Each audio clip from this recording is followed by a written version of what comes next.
सेवा सहयोग र सद्भावको 161औं दिन एभि न्युज पहलको यो विशेष प्रस्तुतिमा स्वागत छ। आदरणीय दर्शकवृन्द, म सुशील पाण्डे र हामी यतिखेर छौँ कोरोना संक्रमण विरुद्ध एभि न्युजको यो राष्ट्रिय अभियानमा। दर्शकवृन्द, पछिल्लो समय देशभर नै कोरोना संक्रमितहरूको संख्या यसरी बढिरहेको छ कि अबको केही दिनमा यसले कस्तो रूप लिने हो अहिले आंकलन गर्न नसक्ने परिस्थितिमा हामी अहिले रहिरहेका छौँ। त्यसैगरी कोरोना संक्रमणबाट अहिले निकै आपतकालीन स्थितिमा उपचार गराइरहनुभएका थुप्रै व्यक्तिहरूमध्ये धेरैको अहिले ज्यान गइरहेको छ र उहाँहरूको जुन ढङ्गबाट अथवा जुन सङ्ख्यामा नेपालमा मृत्यु हुनेहरूको दर बढिरहेको छ, यसले निकट भविष्यमा निकै गम्भीर हुने परिस्थिति हुने कुराको सङ्केत गरिरहेको छ। त्यसकारण हामी भनिरहेका छौँ, जति जति कठिन समस्याहरू आउँदै जानेछन् त्यति त्यति तपाईँ हामी सबै जोडिएर यसलाई राष्ट्रिय अभियानको रूपमा नै अगाडि बढाएर समस्या समाधानको निमित्त लाग्नुपर्नेछ।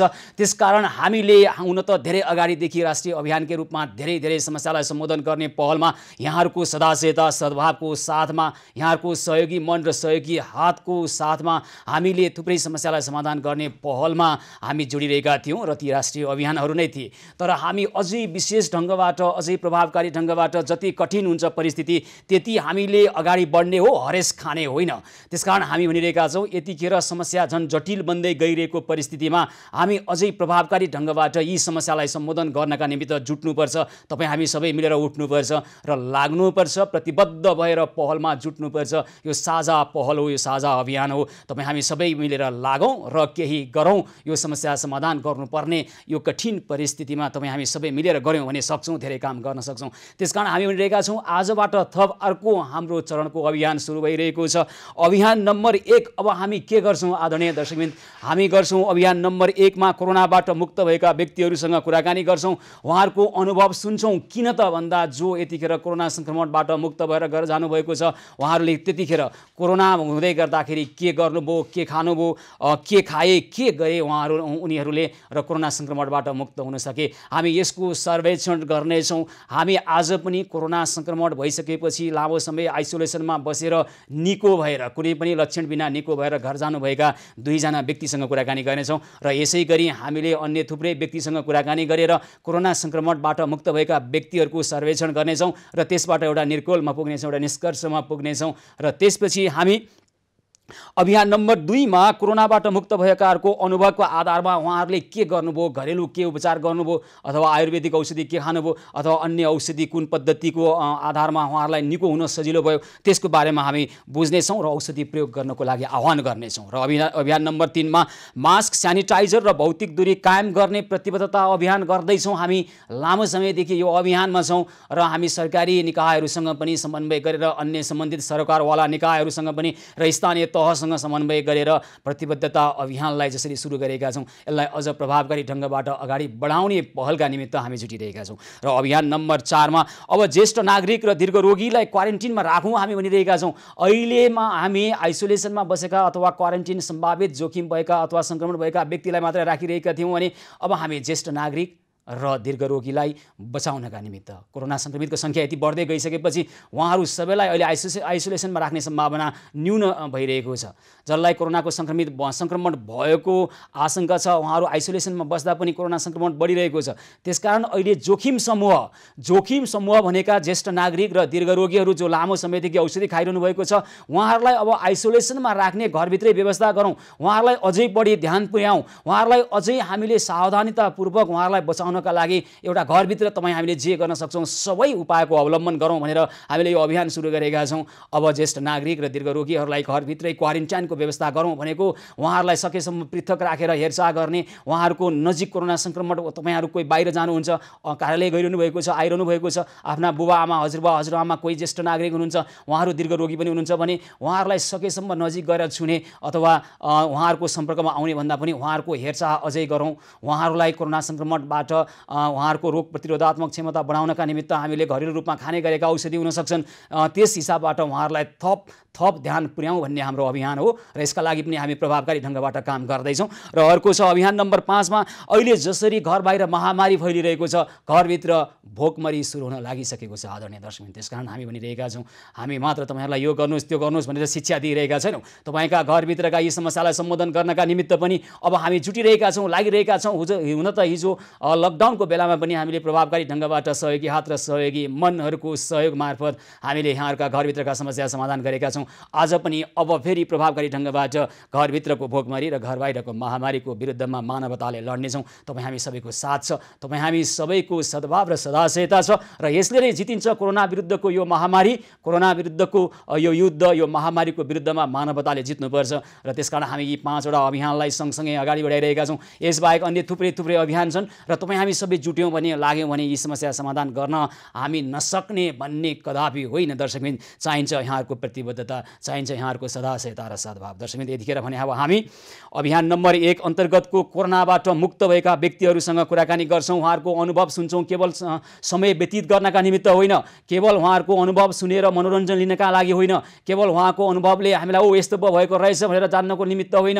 उहाँहरूले के खाए, के गरे र कस्ता खालका घरेलु पद्धतिहरू अपनाउनु भयो अथवा कस्ता खालका आयुर्वेदिक औषधिहरू खानुभएछ अथवा के गर्नुभएछ जसका कारणले गर्दाखेरि उहाँहरूको आत्मबल दरिलो भयो, रोग प्रतिरोधात्मक क्षमता अभिवृद्धि भयो र जसले गर्दा कोरोना सङ्क्रमणबाट मुक्त भएर आउन सक्नुभयो। यसबारेमा हामी कुराकानी गर्ने प्रयास गरिरहेका छौँ। आज हामीले 2 जना त्यस्ता दर्शकहरूलाई हामीले छानेका छौँ जो चाहिँ कोरोना सङ्क्रमित भइसकेपछि अस्पताल बस्नुभएको छ र अस्पतालमा बसेर पनि उहाँहरूले हामीलाई अनौपचारिक रूपमा जानकारी गराएअनुसार थुप्रै आयुर्वेदिक औषधिहरूको प्रयोग गर्नुभएको छ। रोग प्रतिरोधात्मक क्षमता अभिवृद्धि गर्नका निमित्त उहाँले थुप्रै उपायहरू अपनाउनु भएको छ जो उहाँहरूले घरेलु रूपमा पनि अपनाउन सक्नुहुन्थ्यो। अस्पतालमा पनि त्यसै गरी बस्नुभएको रहेछ। यो कुरा बुझिसकेपछि आज हामीले 2 जना दर्शकलाई छानेका छौँ, उहाँहरूसँग कुराकानी गर्छौँ जो कोरोना सङ्क्रमित भइसकेपछि पनि अहिले निको हुनुभएको छ र आफ्नो अनुभव बाँडेर अहिले कोरोना सङ्क्रमितको जोखिममा पर्नुभएका व्यक्तिहरूलाई सहयोग गर्न चाहनुहुन्छ।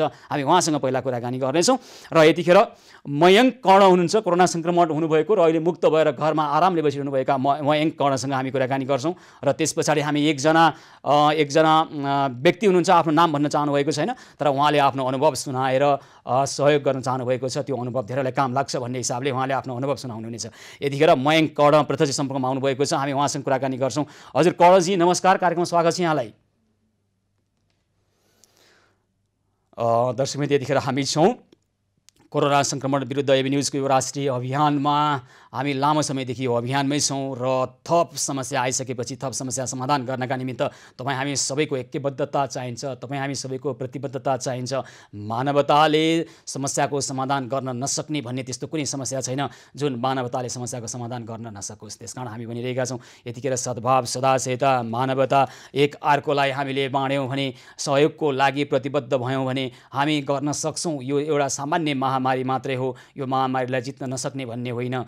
हामीले छिटोभन्दा छिटो अब यो निषेधाज्ञाको अन्त्य गर्नका निमित्त निषेधाज्ञाको उद्देश्य जे छ त्यो उद्देश्य परिपूर्ति हामीले अर्कै ढङ्गबाट गर्नु छ। मास्कको प्रयोग गर्नु छ, सेनिटाइजरको प्रयोग गर्नु छ, भौतिक दूरी कायम राखेर कोरोना सङ्क्रमणलाई निषेध गर्नु छ। न्यूनीकरण मात्रै होइन, शून्यमा झार्नु छ। त्यसो गऱ्यौँ भने मात्रै हामीलाई निषेधाज्ञाको आवश्यकता पर्ने छैन, लकडाउनको आवश्यकता पर्ने छैन, कुनै पनि क्षेत्रलाई सिल गरिरहनु पर्ने आवश्यकता छैन।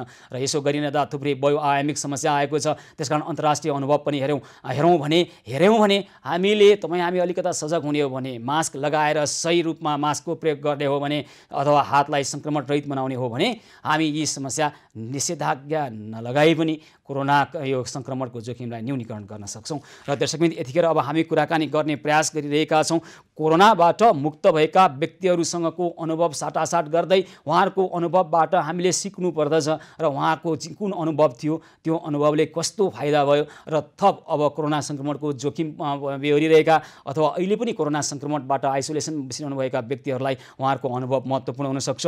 यसै सिलसिलामा मयङ्क कर्णसँग हामी कुराकानी गर्ने प्रयास गरिरहेका छौँ। मयङ्क कर्ण प्रत्यक्ष सम्पर्कमा आउनुभएको छ, हामी उहाँसँग कुराकानी गर्छौँ। त्यस पछाडि अर्को एकजना व्यक्तिसँग पनि कुराकानी गर्छौँ।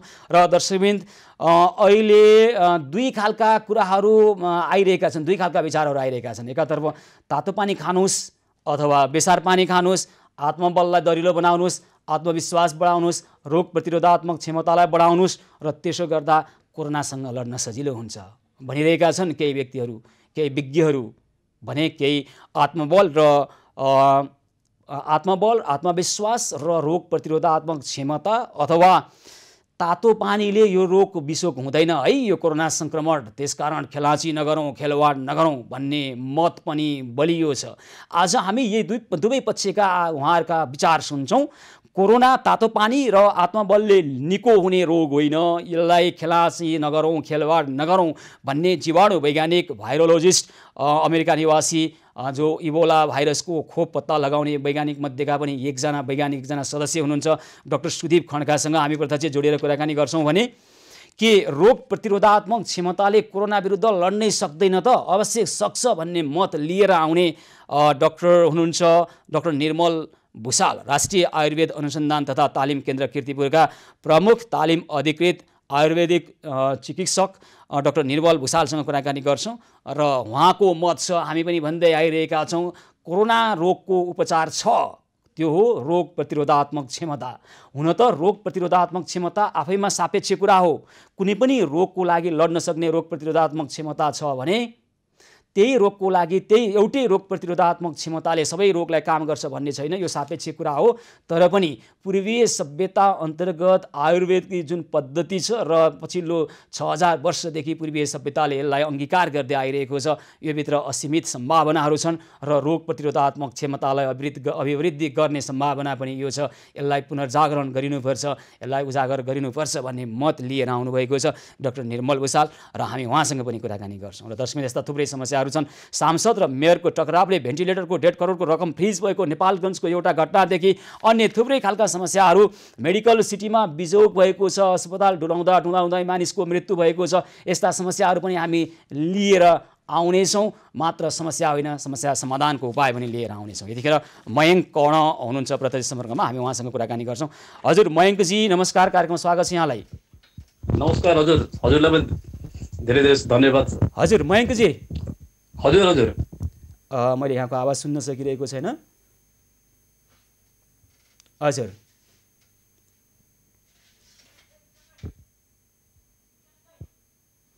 मयङ्क कर्णको मैले आवाज सुन्न सकिरहेको छैन, केही प्राविधिक समस्या आएको छ। हामी उहाँसँग पुनः जोडिएर कुराकानी गर्ने प्रयास गरिरहेका छौँ। आदरणीय दर्शकवृन्द, यतिखेर हामी छौँ कोरोना सङ्क्रमण विरुद्धको एभिन्युजको यो राष्ट्रिय अभियानमा, एभिन्युज पहलको यो विशेष प्रस्तुतिमा छौँ र यतिखेर कोरोनाबाट मुक्त भएका व्यक्तिहरूसँग कुराकानी गर्ने प्रयास गरिरहेका छौँ। उहाँहरूको अनुभव सुनेर आइसोलेसनमा बस्दै गर्दा उहाँहरूले के खानुभयो, के गर्नुभयो र कसरी उहाँहरूले दिनचर्या बिताउनुभयो र यसका निमित्त उहाँहरूले त्यहाँ जुन खालको जीवन पद्धति भएको छ, यो जीवन पद्धतिले अहिले कोरोना सङ्क्रमणको जोखिममा रहेका र कोरोना सङ्क्रमणलाई सामना गरिरहेका व्यक्तिहरूलाई ठुलो काम लाग्न सक्छ।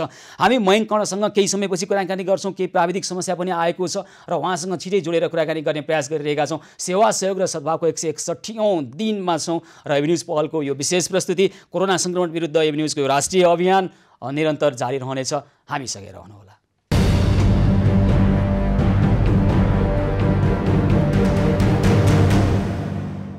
सेवा सहयोग र सद्भावको 161औं दिन एभिन्युज पहलको यो विशेष प्रस्तुतिमा पुनः स्वागत छ। आदरणीय दर्शकवृन्द, यतिखेर हामी लागिरहेका छौँ कोरोना सङ्क्रमण विरुद्ध एभिन्युजको राष्ट्रिय अभियानमा र हामी कोरोना सङ्क्रमणबाट निको भएका व्यक्तिहरूसँग उहाँहरूको अनुभव सुन्छौँ। मात्र मनोरञ्जनका निमित्त होइन, मात्र जानकारीका निमित्त होइन, उहाँहरूले के गर्नुभयो र यसको हामी सर्वेक्षण गर्दैछौँ र यो सर्वेक्षणबाट एउटा निष्कर्षमा पुग्नेछौँ र उहाँहरूले अपनाएका पद्धति र उहाँहरूले सेवन गर्नुभएका औषधिहरू, आयुर्वेदिक औषधि, त्यस्ता थुप्रै औषधिहरू छन् जसले रोग प्रतिरोधात्मक क्षमताको अभिवृद्धि गर्नको निमित्त सहयोग सिद्ध हुनेछ। उहाँहरूको अनुभव हामी सुन्नेछौँ र यसै आधारमा हामी हाम्रा दर्शकहरूलाई आफै निष्कर्षमा पुग्नका निमित्त आह्वान गर्छौँ। तपाईँले पनि रोग प्रतिरोधात्मक क्षमता अभिवृद्धिका लागि के गर्न सक्नुहुन्छ अथवा उहाँहरूको अनुभव सुनेर के गर्न सक्नुहुन्छ, यो यसकै निमित्त हामी कोरोना सङ्क्रमणबाट निको हुनुभएका मयङ्क कर्ण, उहाँ आइसोलेसनमा बस्दा के गर्नुभयो, के खानुभयो, कसरी बस्नुभयो, हामी बुझ्ने प्रयास गरिरहेका छौँ। मयङ्कजी प्रत्यक्ष सम्पर्कमा आउनुभएको छ। हजुर मयङ्कजी नमस्कार, कार्यक्रममा स्वागत छ यहाँलाई। हजुर नमस्कार हजुर। तपाईँ कोरोना सङ्क्रमित हुनुभयो अनि आइसोलेसनमा कति दिन बस्नुभयो? म 15 दिन बसेँ आइसोलेसनमा। अनि त्यहाँ कहाँ बस्नुभयो अनि कस्तो रह्यो अनुभव भन्नुहोस् त? के खानुहुन्थ्यो, के गर्नुहुन्थ्यो, तपाईँको मनस्थिति कस्तो बन्यो र तपाईँ निको हुनुभएको छ, अहिले निकै स्वस्थ देखिनु भएको छ, केही भएको छैन, त्यतिखेर लक्षण देखेको थिएन, तपाईँले अघि भन्नुभएको छ हामीलाई, कस्तो भयो सबै सुनाइदिनुहोस् त अनुभव मयङ्कजी। हजुर म अहिले एकदम स्वस्थ भएर म घर आइपुगेको छु होइन। 15 दिनको मेरो पाटन हस्पिटलमा म बसेको थिएँ। हजुर सुरुमा जाँदाखेरि त मलाई एक दिन त डर लागेको थियो होइन, तर पछिबाट मलाई दिमागमा के आयो भने यो कोरोनासँग हामीले डर्ने होइन, लड्ने हो के। यो हामीले डराएर हुँदैन, हामीले योसँग लड्नुपर्छ। लड्नको लागि हाम्रो शरीरमा जुन छ इम्युनिटी पावर र पोजिटिभ थट्स हुनु एकदम जरुरी छ। र यही दुईटाले हाम्रो मेरो भनौँ न एकदम यो दुईटाले गर्दाखेरि मैले एकदम मतलब जुन छ कोरोनालाई निको पार्न मलाई धेरै मद्दत गर्यो। मयङ्कजी के खानुहुन्थ्यो आइसोलेसनमा बस्दा, अथवा अस्पतालले केही त्यस्ता औषधिहरू दिएको थियो, अथवा तपाईँहरूले के सेवन गर्नुभयो, के गर्नुभयो त्यहाँ? होइन, म त यो सिम्टम मेरो त्यस्तो ठुलो सिम्टम थिएन, त्यसले गर्दाखेरि म हस्पिटलमा गएर त हस्पिटलले त मलाई कुनै पनि औषधि त चाहिँ दिएनन् होइन। हजुर। तर मैले आफै चाहिँ जुन छ नि आफ्नो मतलब आयुर्वेदिक औषधिहरू जस्तो तपाईँको गुड्ची भयो होइन, जसलाई गिलोय गुड्ची भन्छ, यसले इम्युनिटी पावरलाई बढाउँदो रहेछ यसले होइन। त्यस्तै अश्वगन्धा भयो, अश्वगन्धाले हामीले शक्ति, इन्टर्नल शक्ति पनि अश्वगन्धाले पनि दिँदो रहेछ। च्यवनप्राश भयो, तुलसीको काँडा भयो, बेसार पानी भयो, कागती पानी भयो होइन, यो सब। अनि अलिकति अब रुगाखोकी जस्तो लागेको छ भने सितोपलादी चूर्ण पनि चूर्ण हुन्छ होइन। औषधि यो आयुर्वेदिक औषधि एकदमै मतलब काम लाग्दो रहेछ क्या। यसमा हामीले एकदम मैले गएको भोलिपल्टदेखि मैले यो सबै औषधिहरू युज गर्न थालेँ, मलाई धेरै चाँडो रिकभरी भयो कि। तपाईँलाई यो औषधिहरू तपाईँ आफै जानेर खानुभयो, अथवा अरू कसैले तपाईँलाई सेवन गर्नका निमित्त आग्रह गरेपछि गरेको, अथवा कसरी त्यहाँ आइसोलेसनमा बसेपछि मात्रै यो औषधि खान थाल्नुभयो कि, अथवा यसले तपाईँको शरीरमा कस्तो खालको प्रतिक्रिया जनायो, त्यसको के महसुस गर्नुभयो, यहाँको अनुभव के रह्यो?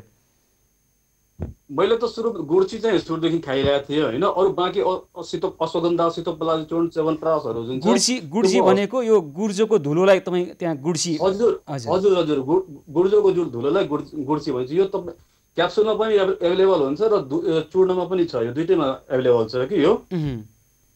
अनि म यही मतलब जुन छ गुड्ची बिहान बेलुका भयो, अश्वगन्धा बिहान बेलुका भयो, सितोपलादी चूर्ण भयो, च्यवनप्राश, यही सबले गर्दाखेरि एकदम इम्युनिटी पावर जुन छ एकदम बढाउने मतलब भयो। यसको साथसाथै तपाईँको के भयो भने हामीले अलिक अब पोजिटिभ थट्स ल्याउनको लागि योग मेडिटेसन पनि मतलब एकदम जरुरी भयो र मैले मेडिटेसन पनि मैले त्यहाँ गरेँ। त्यसले गर्दा मेरो नेगेटिभ थट्सतिर त्यति दिमाग गएन, ध्यान गएन होइन। र पोजिटिभ थट्सहरू मैले दिमागमा पोजिटिभ थट्सहरू मात्रै मैले लिइरहेँ। त्यसले गर्दाखेरि मलाई निको हुनको लागि मलाई धेरै मद्दत गर्यो यसले। तपाईँ के भन्न चाहनुहुन्छ त अहिले आइसोलेसनमा बसिरहेका अथवा कोरोना सङ्क्रमण हुने जोखिममा रहेका व्यक्तिहरूलाई तपाईँको अनुभवले तपाईँ के भन्न चाहनुहुन्छ? म यो भन्न चाहन्छु कि मतलब त्यहाँनिर हस्पिटलमा आइसोलेसनमा बस्दाखेरि चाहे हस्पिटलमा हुनुहुन्छ चाहे घरमा हुनुहुन्छ होइन, नेगेटिभ थट्स दिमागमा आउनै नदिनुहोस् होइन। र शरीरमा इम्युनिटी पावर बढाउनको लागि अब एलोपेथिकमा त त्यति खास तपाईँको भिटामिन सी औषधि मात्रै दिन्छन्, तर हाम्रो आयुर्वेदिक जुन छ नि, हाम्रो गुड्ची भयो, अश्वगन्धा, मैले जुन अहिले युज गरिरहेको दबाईहरू मैले जुन भने हजुरहरूलाई, त्यो एकदमै मतलब हजुर गर्नुहोस्, 100% इफेक्टिभ छ यसले र एकदम फाइदा गर्छ यसले। तपाईँलाई 15 दिनमा निको हुने मतलब बिमारी तपाईँ 7 दिनदेखि 10 दिनमा तपाईँ निको भएर एकदम मतलब स्वस्थ हुनुहुन्छ। तपाईँलाई के लाग्यो यसले निकै नहुने बिरामीहरूलाई पनि निको हुनको लागि सहयोग गर्दो रहेछ, अथवा 15 दिन निको हुन समय लाग्थ्यो केही पनि नखा भए यसलाई 7 दिनमा मात्रै झार्ने काम गर्यो, अथवा निकै नहुने बिरामीलाई पनि निको हुने खालको अवस्था तपाईँको अनुभवले के भन्छ? अब धेरै सिरियस बिरामीहरूलाई इम्युनिटी पावर बढाउनको लागि त यो छ होइन। धेरै जो सिरियस नै छन्, मतलब आइसियुमै छन्, उनीहरूलाई त अब यिनीहरू त अब डक्टरले चलाउन अब दिन्छ दिँदैन, तर मतलब इम्युनिटी पावर बढाउनको लागि चाहिँ एकदम बेस्ट छ यो, एकदम इफेक्टिभ छ। तपाईँले चाहिँ त्यो अनुभव गर्नुभयो नि त मयङ्कजी? हुन्छ ल, यहाँलाई धेरै धेरै धन्यवाद भन्न चाहन्छौँ। र तपाईँको यो अनुभवले थुप्रै व्यक्तिहरूले उहाँहरूले आफैले महसुस गर्न सक्नुहुन्छ, थुप्रै व्यक्तिहरूले जसले हेरिरहनु भएको छ। मयङ्कजी, तपाईँले जुन आफ्नो अनुभव यहाँ बाँड्नुभयो यसका निमित्त हामी तपाईँलाई आभार व्यक्त गर्छौँ, धेरै धेरै धन्यवाद भन्न चाहन्छौँ है त। धन्यवाद। हस्, धेरै धेरै धन्यवाद छ। मयङ्क कर्ण हुनुहुन्छ, उहाँ यस अगाडि उहाँलाई कोरोना सङ्क्रमण भइसकेपछि पाटन अस्पतालमा बस्नुभयो 14 दिन आइसोलेसनमा, र त्यसरी बस्दै गर्दा उहाँलाई कुनै पनि लक्षण त देखिएको थिएन। त्यसकारण उहाँले गुड्ची भनेको गुर्जोको धुलो, त्यसै गरी अश्वगन्धा, च्यवनप्राश लगायतका आयुर्वेदिक औषधिहरू जुन रोग प्रतिरोधात्मक क्षमता अभिवृद्धि गर्नका निमित्त खानका लागि यो सिफारिस गरिन्छ, यी औषधिहरू खानुभएको रहेछ। र उहाँले भन्दै हुनुहुन्छ उहाँको अनुभवले उहाँलाई सायद 15 दिनपछि निको हुन्थ्यो होला, 7 दिनमा निको भयो, लक्षण देखिएन, र अन्य व्यक्तिहरूले नै यो प्रयोग गर्न सक्नुहुन्छ भन्ने उहाँको अनुभव रहेको छ। यस्तै गरी अर्को एउटा अनुभव बाँड्नका निमित्त एकजना व्यक्ति आउँदै हुनुहुन्छ, हाम्रा दर्शक आउँदै हुनुहुन्छ। उहाँ पनि आइसोलेसनमै बसेर यस्तै आयुर्वेदिक औषधि खाएका कुराहरू हामीलाई अनौपचारिक ढङ्गबाट गर्नुभएको छ। हामी कुराकानी गर्ने प्रयास गरिरहेका छौँ। हामी उहाँले उहाँले आफ्नो नाम नभनिदिनको निमित्त आग्रह गर्नुभएको छ। यो उहाँको इच्छाको कुरा हो, त्यसकारण हामी उहाँको नाम भन्ने छैनौँ र उहाँलाई हामी नाम पनि सोध्ने छैनौँ, उहाँको अनुभवको बारेमा चाहिँ सोध्नेछौँ। हजुर नमस्कार। नमस्कार।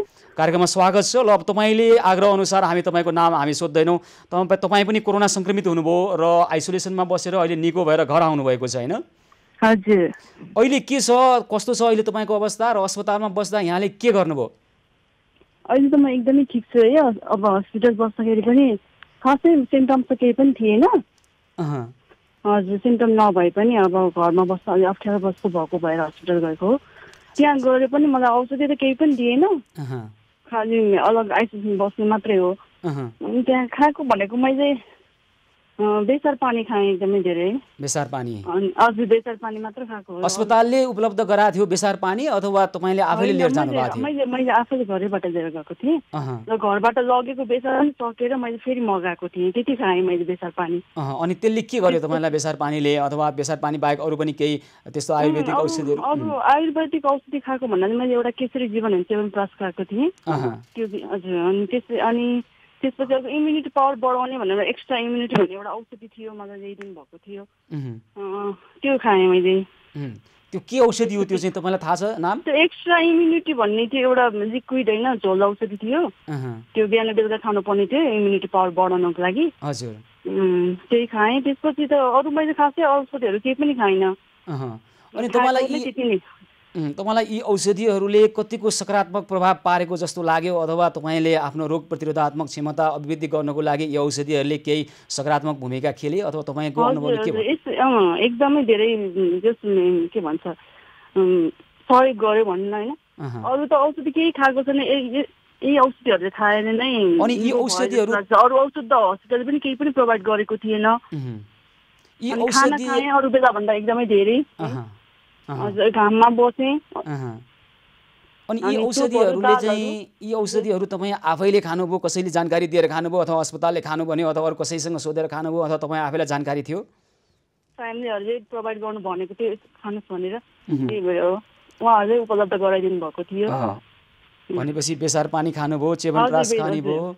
हजुर। र अब पम्किन सिड खाएँ, त्यसले पनि इम्युनिटी पावर बढ्छ भनेर पम्किन सिड, ड्राई फ्रुट्सहरू। अरू औषधिहरू त केही पनि खाइनँ, त्यति नै। भनेपछि पौष्टिक तत्त्वहरू अलिक पहिलेको भन्दा सामान्य अवस्थामा बढी खानुभयो? हजुर।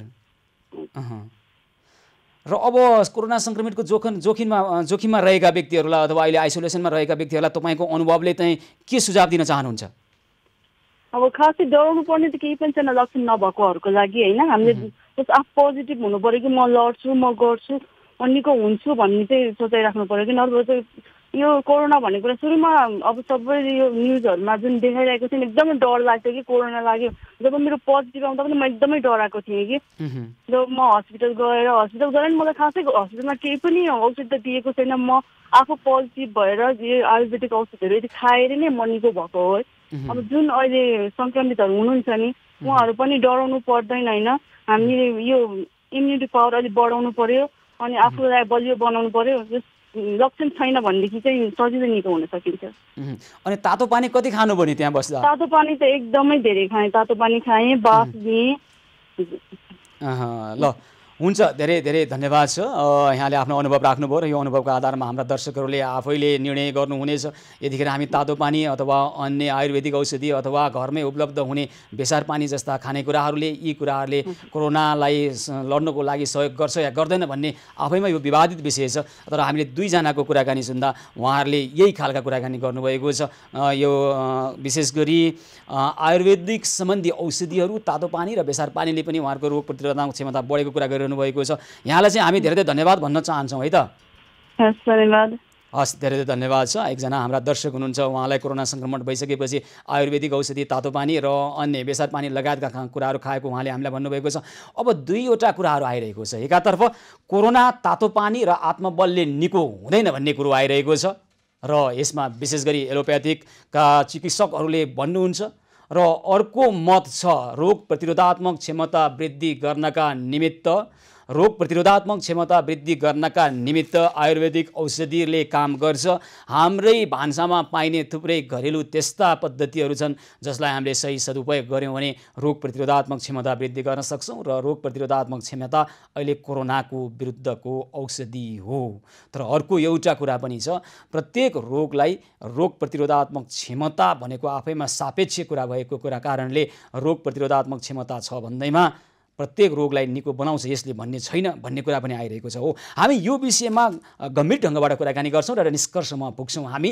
र दर्शकबिन यहाँहरूले पनि कार्यक्रम हेर्दै गर्नुहोला र यहाँहरू आफै निर्णयमा पुग्नुहुन्छ। हामी यो गरौँ त्यो गरौँ भन्ने स्थितिमा किन छैनौँ भने यतिखेर यसले ठ्याक्कै रोग निको बनाउँछ, त्यसकारण तातो पानी खानुहोस्, बेसार पानी खानुहोस् र जानुहोस् कोरोना सङ्क्रमितलाई भेट्नुहोस् हामी भनिरहेका छैनौँ। हामी मास्क लगाउनुहोस्, कोरोना सङ्क्रमितको जोखिमलाई न्यूनीकरण गर्नुहोस् र तपाईँले रोग प्रतिरोधात्मक क्षमतालाई अभिवृद्धि गर्नका निमित्त बेसार पानी खान चाहनुहुन्छ भने तपाईँले खान सक्नुहुन्छ। त्यसै गरी अन्य आयुर्वेदिक औषधिहरू जसको अन्य नकारात्मक प्रतिक्रिया जनाउँदैनन् शरीरमा, त्यो सेवन गरिसकेपछि त्यो औषधिहरू खान सक्नुहुन्छ। तर यसैमा निर्भर गरेर खेलवाड चाहिँ नगरौँ, कोरोनाको लागि कोरोनासँग खेलाची चाहिँ नगरौँ। मैले त आयुर्वेदिक औषधि खाइहालेको छु, मलाई त कोरोनाले छुँदैन भन्ने खालको मानसिकता चाहिँ नपालौँ। हामी यही भनिरहेका छौँ र थप बुझ्ने पनि प्रयास गर्छौँ। कोरोना तातो पानी र आत्मबलले निको हुन्छ हुन्न भन्ने यो एउटा खालको तर्क पनि छ। होइन, हुन्छ, हामीले रोग प्रतिरोधात्मक क्षमताको अभिवृद्धि गर्न सक्छौँ भन्ने खालको तर्क पनि छ। यो दुवै विषयमा हामी गम्भीर ढङ्गबाट कुरा गर्छौँ। सेवा सहयोग र सद्भावको 161औं दिनको एबी न्युज पहलको यो विशेष प्रस्तुति निरन्तर जारी रहनेछ। हामीसँगै रहनुहोला।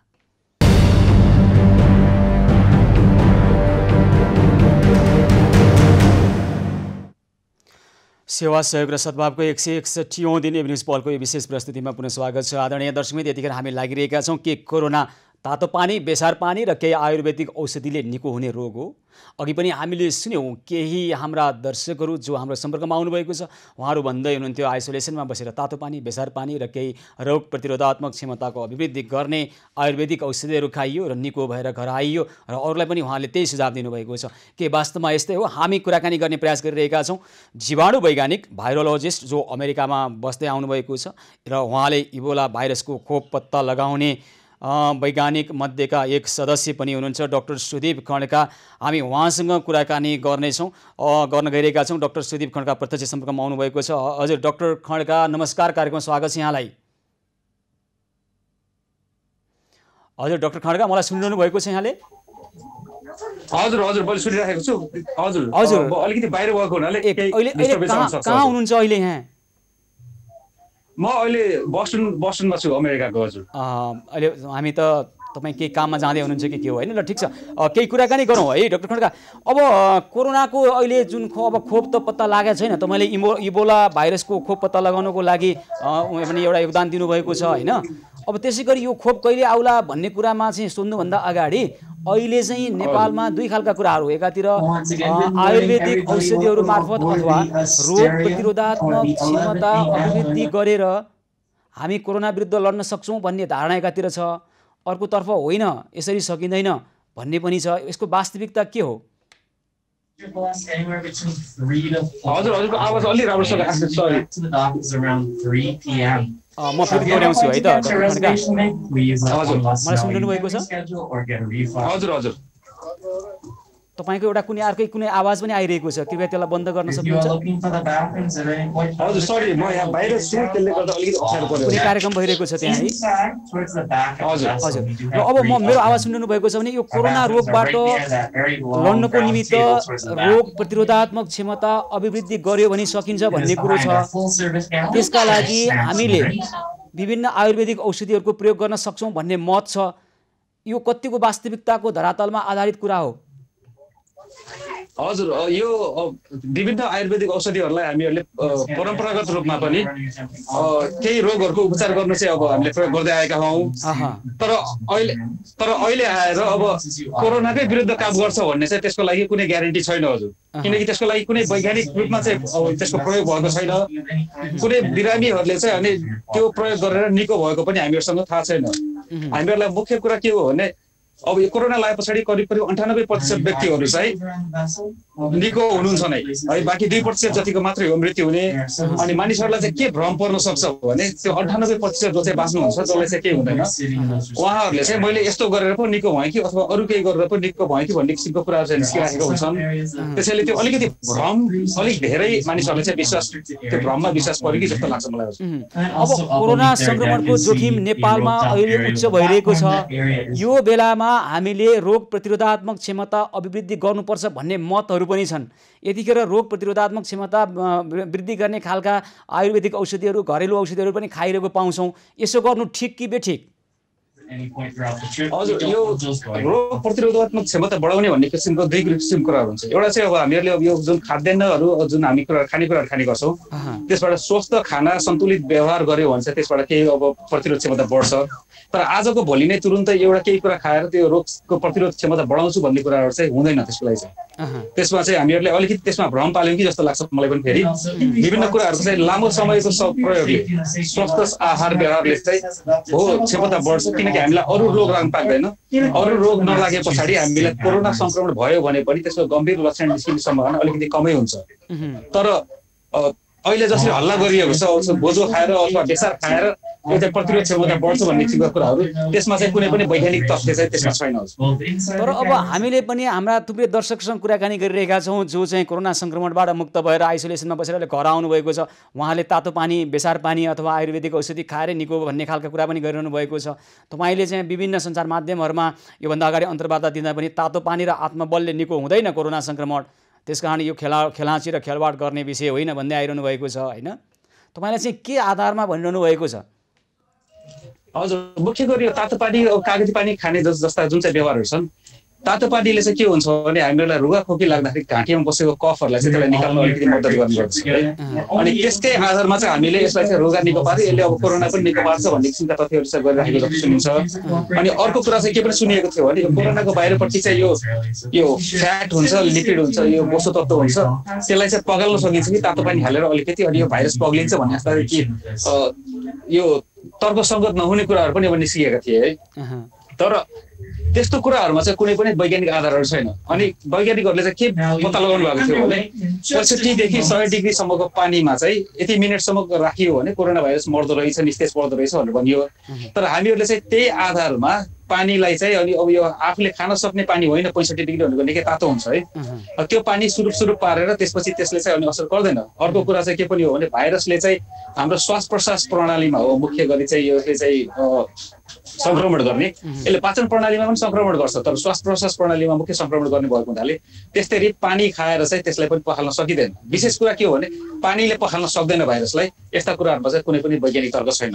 तर पनि जो अहिले कोरोना संक्रमित भइरहनु भएको छ उहाँले तातो पानी खाँदा केही बिग्रिन्छ, बेसार पानी खाँदा केही बिग्रिन्छ, र अन्य रोग प्रतिरोधात्मक क्षमता वृद्धि गर्ने भनिएका च्यवनप्राश, अश्वगन्धा जस्ता कुराहरू जुन नेपालमा सहजै उपलब्ध हुन्छन् यहाँका आयुर्वेदिक अस्पतालहरूमा र अथवा आयुर्वेदिक पसलहरूमा, त्यो खाँदाखेरि त्यसले गर्ने नकारात्मक प्रभाव केही छ? हजुर, त्यस्तो चाहिँ केही पनि सुनिएको छैन। हजुर, तातो पानी खाँदा पनि हुन्छ, चिसो पानी खाँदा पनि हुन्छ, त्यसले आफूलाई जे कुरा सजिलो लाग्छ त्यो कुरा खाँदा हुन्छ। तर यसले नै मलाई चाहिँ कोरोना निको पार्छ, म चाहिँ अब यसबाट कोरोना मुक्त हुन्छु भनेर चाहिँ त्यसमा चाहिँ त्यस्तो भ्रम चाहिँ नपाल्नु भयो हुन्छ।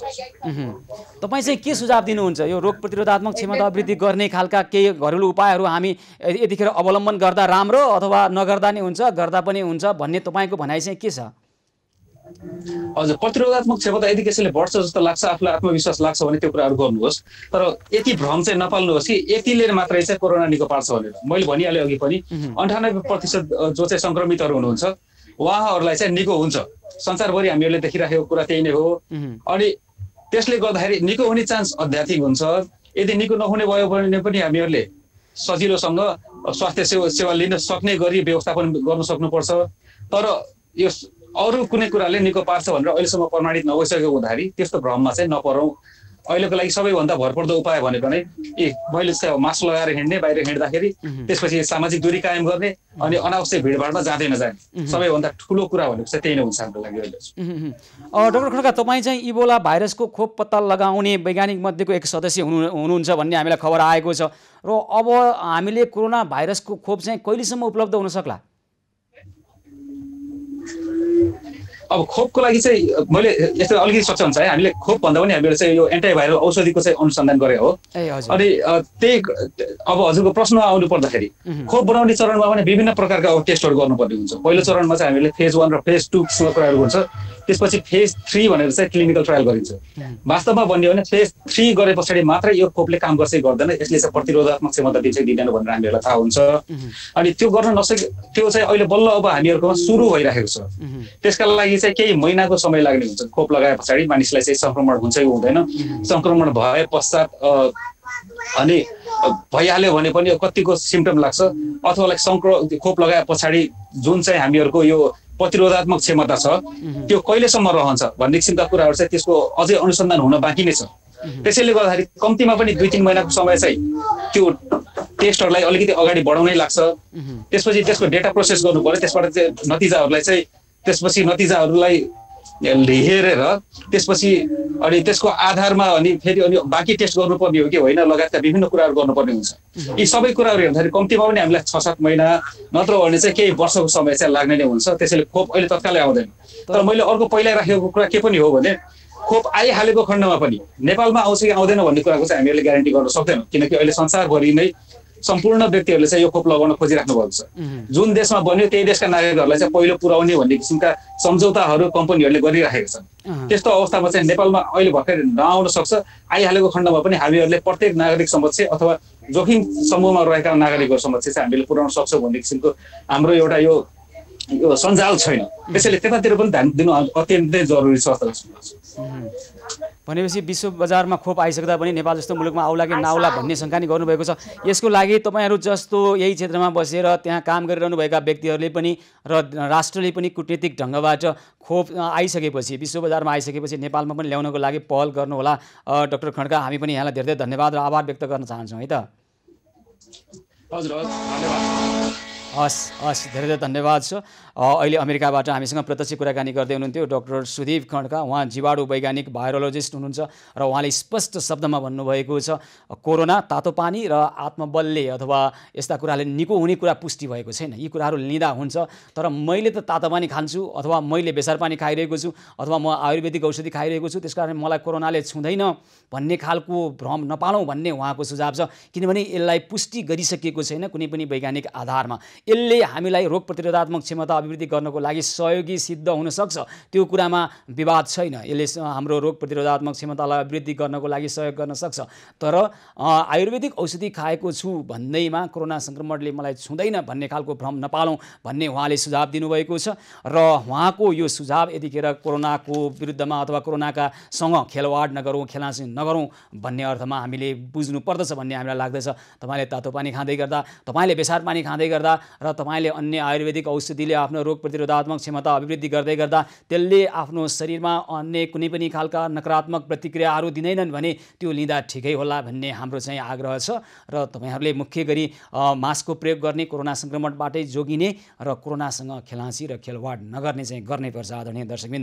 त्यसै गरी अब हामी के रोग प्रतिरोधी क्षमताले, रोग प्रतिरोधात्मक क्षमताले कोरोनालाई जित्दैन अथवा कोरोनाबाट जोगाउँदैन त भन्ने विषयमा हामी कुराकानी गर्ने प्रयास गरिरहेका छौँ, कुराकानी गर्नेछौँ। राष्ट्रिय आयुर्वेद अनुसन्धान तथा तालिम केन्द्रका प्रमुख तालिम अधिकृत डाक्टर निर्मल भुसालसँग हामी कुराकानी गर्छौँ कि हामी पूर्वीय सभ्यता अनुसार जुन 6000 वर्ष अगाडिदेखि आयुर्वेदिक पद्धति मार्फत उपचार गरिरहेका छौँ। रोग प्रतिरोधात्मक क्षमताको अभिवृद्धि गर्ने थुप्रै खालका असीमित सम्भावनाहरू छन् र ती सम्भावनाहरूको सदुपयोग कसरी गर्न सक्छौँ त र त्यो सदुपयोग कोरोना लक्षित भएर कसरी गर्न सक्छौँ हामी कुराकानी गर्नेछौँ। केही समय पछाडि डाक्टर निर्मल भुसालसँग सेवा सहयोग र सद्भावको 161औं दिनको एभिन्यूज पहलको यो विशेष प्रस्तुति निरन्तर जारी रहनेछ। हामीसँगै रहनुहोला।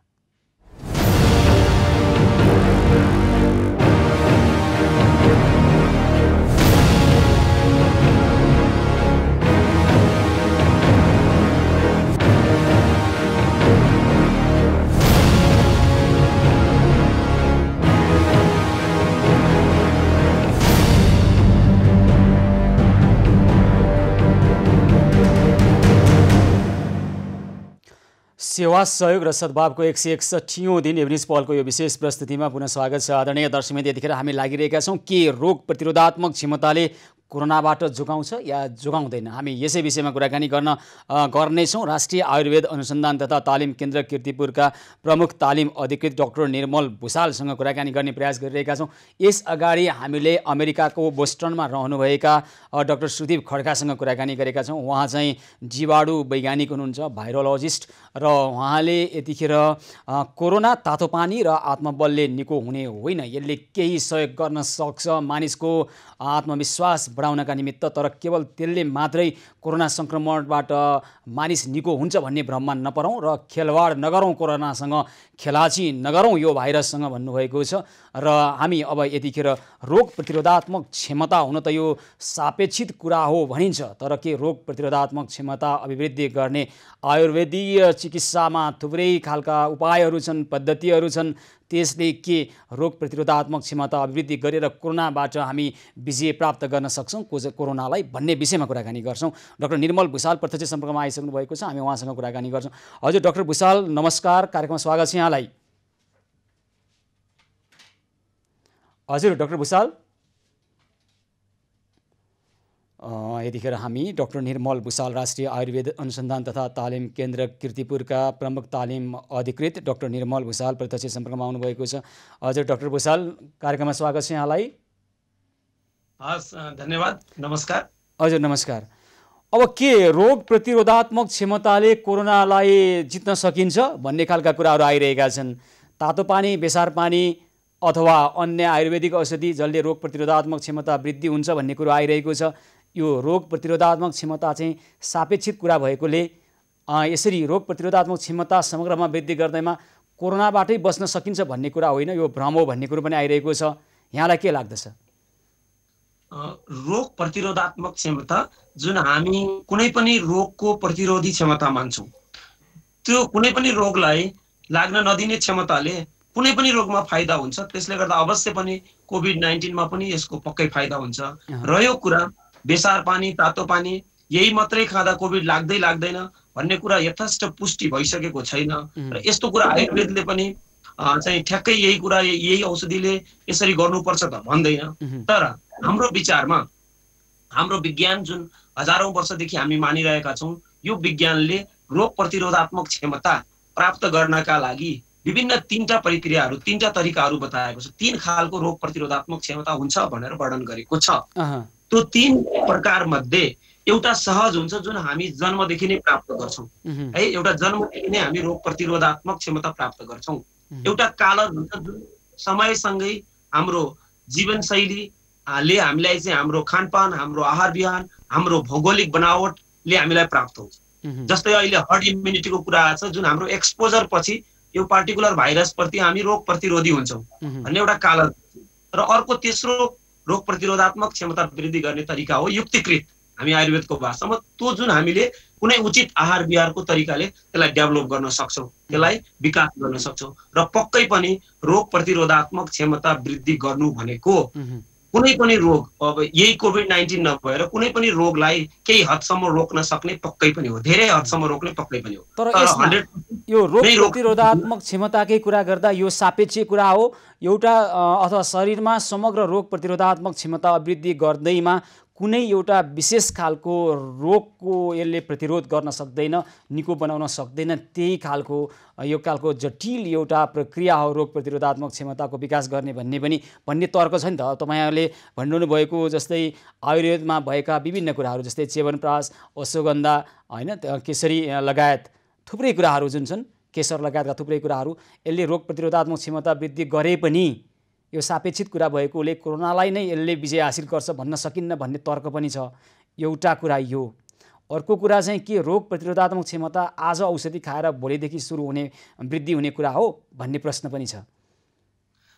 हजुर, यसमा हामीले पनि आज खाएको औषधिले भोलि नै रोग प्रतिरोधात्मक क्षमता वृद्धि गर्ने भनेर हाम्रो एडभोकेसी होइन। जस्तै हामीले भनेका कुराहरू जुन आधुनिक विज्ञानका जुन एडभोकेसी गरिरहनु भएका हाम्रा वैज्ञानिक साथीहरू हुनुहुन्छ, जुन हिसाबले उहाँहरूले तातो पानी, बेसारको चाहिँ एकदमै हामीले चाहिँ त्यही नै औषधि हो भनेर प्रचार गरेको र त्यो अत्यन्त भ्रामक हो भन्ने खालका चाहिँ जुन एडभोकेसी गर्नु भएको छ, त्यस्तै हामीले यही भनेर भन्न खोजेको त होइन। तर पक्कै पनि हामीले अघि पनि मैले भने रोग प्रतिरोधात्मक क्षमता हामी आयुर्वेदमा व्याधि क्षमत्व भन्छौँ, त्यो विकास गर्ने 3टा तरिका, सहज, कालज र युक्तिकृत भनेको हाम्रो कुनै चाहिँ आहार विहारको उचित प्रयोगले गर्ने तेस्रो प्रकार हामी पक्कै पनि छिटो गर्नु पर्यो भने कुन औषधि कुन आहार कुन विहारले छिटो गर्न पनि सक्छौँ। तर एक दिनमा आजको भोलि एउटा डाइटले भर्खरै हुन्छ भन्न खोजेको होइन, तर हुँदै हुँदैन भन्ने प्रश्न कतै पनि छैन। हुन्छ पक्कै, तर कुन चाहिँ कति बेला प्रयोग गर्ने भन्ने चाहिँ एउटा चिकित्सकको सल्लाह, परामर्श, स्वास्थ्यकर्मीको परामर्श र तपाईँको सल्लाह चाहिँ के त? अब हुन त अघि पनि मैले भने, फेरि दोहोऱ्याउँछु, यो एउटा सापेक्षित कुरा भएकोले कोरोना विरुद्धै लड्ने किसिमको रोग प्रतिरोधात्मक क्षमता अभिवृद्धि गर्नको लागि के खानुपर्छ त? आयुर्वेदले के भन्छ? आयुर्वेदले कुनै पनि रोगलाई त हाम्रो सामान्य दिनचर्या भयो रह्यो, कोभिडकै लागि ठ्याक्कै यही मात्रै भनेर भन्न सक्ने अवस्था हामीले हजारौं बिरामीहरू हजारौं नहेरिसकेको हुँदा, तर 100-200 बिरामी हामीले पनि हेरिसक्यौँ र यी बिमारीहरू हेर्दाखेरि प्रतिरोधी भन्दा पनि अब आजको दिनमा रोग प्रतिरोधात्मक क्षमता हामी पछिल्लो 5-6 महिनादेखि बोलिरहेका थियौँ र आज अब रोग जब लागिसकेपछि पनि उपचार गर्ने जडीबुटीहरू हुन्। पक्कै पनि यी जडीबुटीहरूले रोगको उपचारका लाक्षणिक चिकित्सा पक्कै पनि गर्नेछन्। रोग पूर्ण रूपमा निको पार्छौँ हामी कतै भनेका छैनौँ। रोग पूर्ण रूपमा यो लागेर 100% ठिक हुन्छ भन्ने हामीले भनेको होइन, तर लाक्षणिक रूपमा जुन समस्याहरू आउँछन् ती समस्याहरूको पक्कै पनि हाम्रा जडीबुटीहरू, हाम्रा औषधिहरू, हाम्रा जीवनशैली, हाम्रा आचार, हाम्रा विचार, हाम्रो सद्वृत्ति, हाम्रो मौलिक रहनसहन, खानपान, हाम्रो चाहिँ प्राकृतिक जीवनशैली यसले पक्कै पनि आशा दिन्छ र यसले चाहिँ पक्कै पनि। अब तपाईँ के सुझाव दिन चाहनुहुन्छ डाक्टर भुषाल? अब यतिखेर हामीले के गर्यो भने चाहिँ कोरोना संक्रमणको जोखिमलाई न्यूनीकरण गर्न सक्छौँ, रोग प्रतिरोधात्मक क्षमता बढाउनको लागि चाहिँ तपाईँले दिने सुझाव चाहिँ के हो?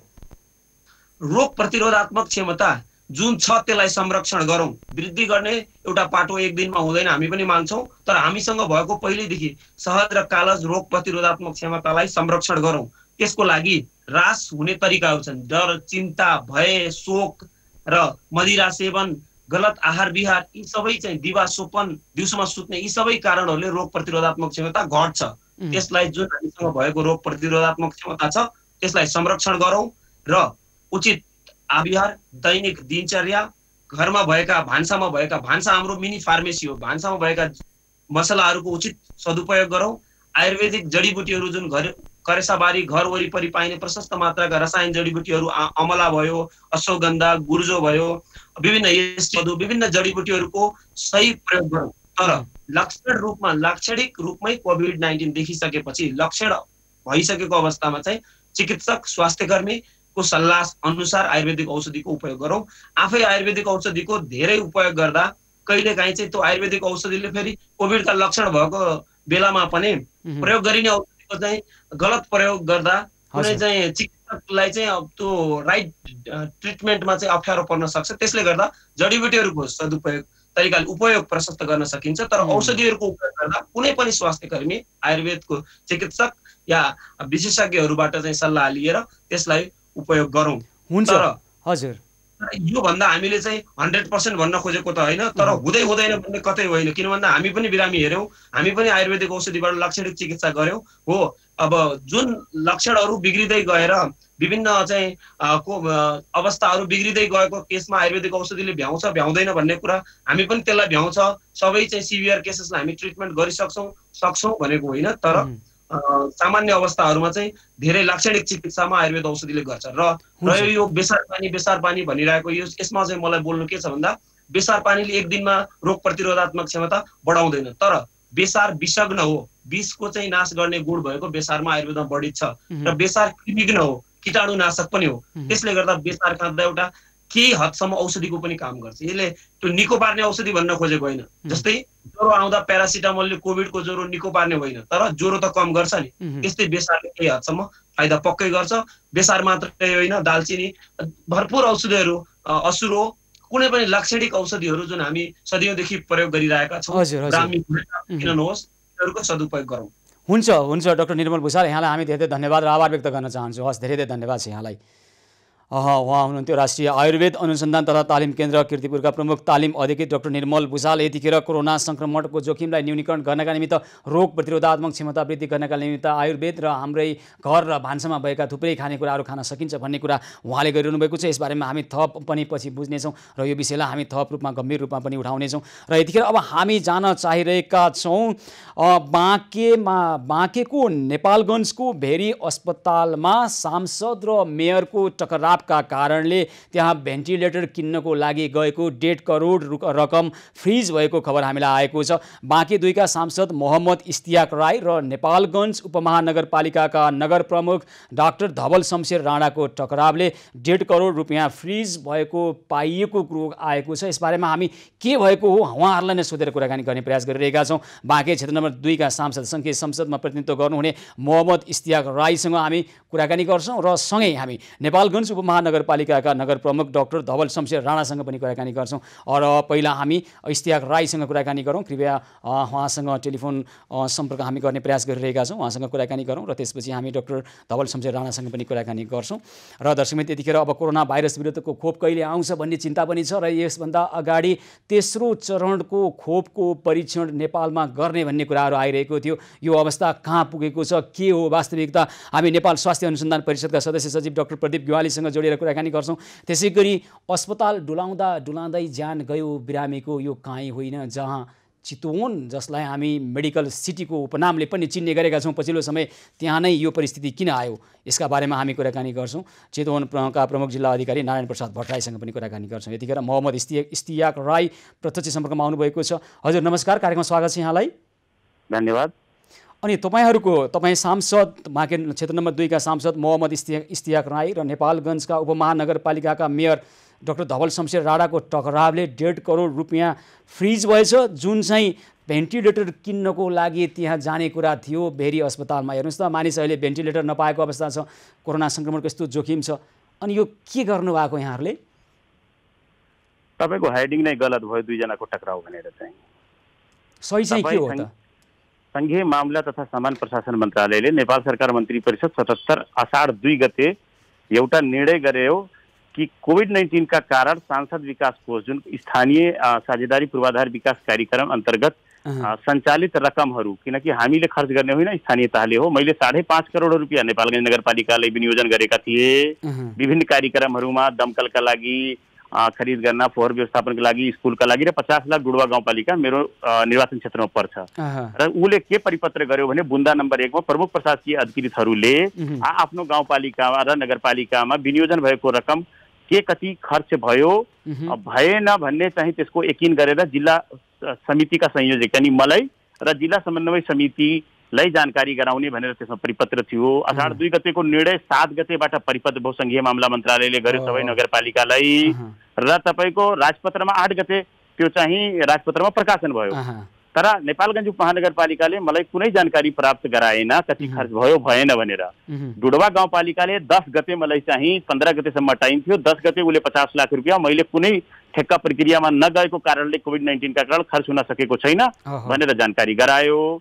र नेपालगञ्जले जानकारी नगराउँदा मैले मेयर साहबलाई फोन गरेँ, उहाँले चाहिँ कम्प्लेक्समा पैसा विनियोजन गरिदिनुहोस् भनेर मलाई भन्नुभयो। मैले भने नेपाल सरकार मन्त्री परिषदको निर्णय अनुसार बचत भएको रकम तपाईँहरूको कोभिड-19 को खाता खोलिया छ, त्यो मार्फत चाहिँ सञ्चालन हुने गरी कोभिड-19 को निदान, रोकथाम, नियन्त्रण र उपचारका लागि त्यो के क्रियाकलापका लागि उल्लेख गरेर रकम कति पठाउन मिल्ने निर्णय भएको हो, तसर्थ के आवश्यकता हो भनेर भनिदिनुहोस्, कम्प्लेक्समा दिनु छ भने दिनुहोस्, नत्र चाहिँ पैसा चाहिँ हामीले कुनै आवश्यकता छैन। त्यसपछि मैले भेरी हस्पिटललाई फोन गरेँ, यहाँका कोरोना वेरियरहरूसँग डाक्टरहरूसँग सल्लाह लिए। एउटा भेन्टिलेटर मात्रै छ, भेन्टिलेटरका लागि मैले प्रमोद धिताल र नगर प्रवक्ता प्रमोद रिजाल र अस्पताल विकास समितिका अध्यक्ष प्रमोद धितालसँग समन्वय गरेर भेन्टिलेटर खरिद गर्नका लागि नेपालगञ्ज उपमहानगरपालिका मार्फत सञ्चालन हुने गरी मैले चाहिँ 1.5 करोड रुपियाँ उहाँलाई 14 गते निर्णय गरेर पठाए। उहाँ कोल्लिकालाई 14 गते भरपाई गर्यो, नेपालगञ्ज उपमहानगरपालिकाले 15 गते बिहानै भरपाई गरेर चाहिँ हामीलाई भरपाई पनि मैले तपाईले पठाइसकेका छु। र मैले त्यो भरपाई पनि हेरेँ हैन, तपाईको कुरा मैले सुने। निर्देशक समितिका संयोजकले कोभिड-19 को रोकथाम, नियन्त्रण, निदान र उपचारको लागि गर्नुपर्ने क्रियाकलाप र उपलब्ध हुने बजेट उल्लेख गरी, यानी क्रियाकलाप र कति बजेट उल्लेख गरी सम्बन्धित गाउँपालिका र नगरपालिका जिल्ला समन्वय समितिले लिखित रूपमा जानकारी दिने। मैले तपाईले हेर्नुभयो होला लिखित रूपमा जानकारी दिएको त्यसको भरपाई गरेको मैले उल्लेख गरेको छु। अब मेरो सर गल्ती के न मेरो कुनै कार्यालय छ न मैले सञ्चालन गर्ने हो। उहाँले 2 लाइन म सोध्छु है त धवल शमशेर राणा हुनुहुन्छ, डाक्टर धवल शमशेर राणा पनि हामीसँग प्रत्यक्ष सम्पर्कमा हुनुहुन्छ। तपाईँले भन्नुभयो यसमा तपाईँको दोष छैन हैन त? अब यसमा दोष कसको? हजुर मेरो कुनै दोष छैन। नेपालगञ्ज उपमहानगरपालिकाले 2 लाइनको एउटा पत्र तपाईको लेखा कोल के लेख्नु पर्थ्यो भने नेपाल सरकार मन्त्री परिषदको निर्णय यति अनुसार र संघीय मन्त्रालयको पत्र यति अनुसार चालम 568 मिति 77/3/7 अनुसार बुन्दा नम्बर 3 अनुसार निर्देशक समितिले निर्णय गरी कोभिड-19 यो कार्यका लागि पठाएको पैसा मेरो खाता कोभिड-19 को खातामा निकासा गरी जम्मा गरिदिनु भनेर भनेको खण्डमा त्यो पैसा एउटा बटन क्लिक हुन्थ्यो। 1.5 करोड नगरपालिकाको त 50 लाख मात्र रकम थियो नि त हैन? अन्य त तपाईले अहिले नाम लिएको गाउँपालिकाको थियो। यदि त्यो कारणले 1 करोड रुपैयाँ नेपालगञ्ज उपमहानगरपालिकाले एउटै ठक्का नगरेको एम्बुलेन्स र चाहिँ म सोधिहाल्छु ल। म एकैछिन है त म आउँछु है इस्तियाकजी, म तपाईँ कहाँ आउँछु। यतिखेर नेपालगञ्ज उपमहानगरपालिकाका नगर प्रमुख डाक्टर धवल शमशेर राणा प्रत्यक्ष सम्पर्कमा हुनुहुन्छ। हजुर डाक्टर राणा, स्वागत छ कार्यक्रममा। नमस्कार यहाँलाई। सबै दर्शकवृन्दलाई मेरो नमस्कार।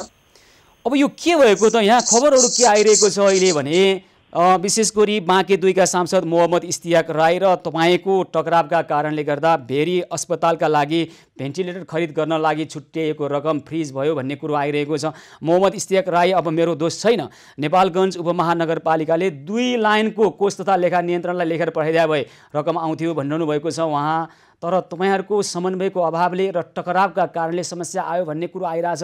वास्तविकता के हो भनिदिनुहोस् त? सबभन्दा पहिले त नेपालगञ्ज उपमहानगरपालिकालाई नि हामीलाई कुनै पनि हामीसित सल्लाह सुझाव नलिएर मैले सोसियल मिडियाबाट थाहा पाएँ कि मान्यज्यूले अस्पताललाई उपकरणहरूको लागि निर्णय गरिदिनु भयो भनेर। ठिकै छ, अस्पतालले निर्णय गरिदिनु पनि अस्पतालले पाउला भनेर मलाई त कुनै आपत्ति त अस्पताललाई के निर्णय गरिदिनु भयो भनेर। त्यसपछि धेरै दिनपछि हामीले थाहा पायौँ कि चाहिँ नि त्यो पैसा चाहिँ नि नेपालगञ्ज उपमहानगरपालिकालाई आउनु पर्थ्यो। त्यो निर्देशिका प्रष्टै छ, 7 गतेको निर्देशिका राजपत्रै निस्केको छ, त्यसमा प्रष्टै लेखेको छ कि सांसदीय कोषको बचेको पैसालाई निर्देशन समितिले कोभिडको खातामा जम्मा गरिदिन पर्ने 15 गतेसम्म कोभिडको खातामा उहाँले जम्मा गरिदिन पर्ने 15 गतेसम्म भनेर त्यसमा प्रष्टै रूपले त्यहाँ राजपत्रमा लेखेको छ। त्यो भन्दा अगाडि एउटा प्रावधान म भन्छु है। यो एकैछिन यो लास्टको निर्देशन हो, अन्तिम निर्देशनलाई फाइनल मानिन्छ। त्यो भन्दा पहिलेका निर्देशनहरू कार्यविधि चेन्ज गर्ने मलाई एकछिन सुनिहाल्नुस् न। हैन तपाईले 2 नम्बर बुँदाबाट सुरु गरेर कहाँ हुन्छ त डाक्टर साहब? 1 नम्बर बुँदामा पढेर सुनाउँदा सजिलो हुन्थ्यो कि यहाँलाई पनि।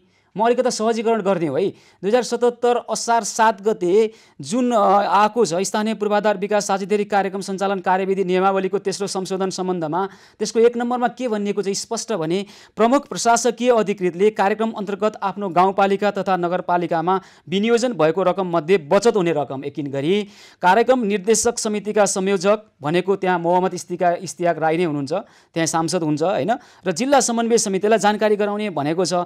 अनि तपाईको उपमहानगरपालिकाका प्रमुख प्रशासकीय अधिकृतले मोहम्मद इस्तियाक राईलाई कति जानकारी गराउनु भयो?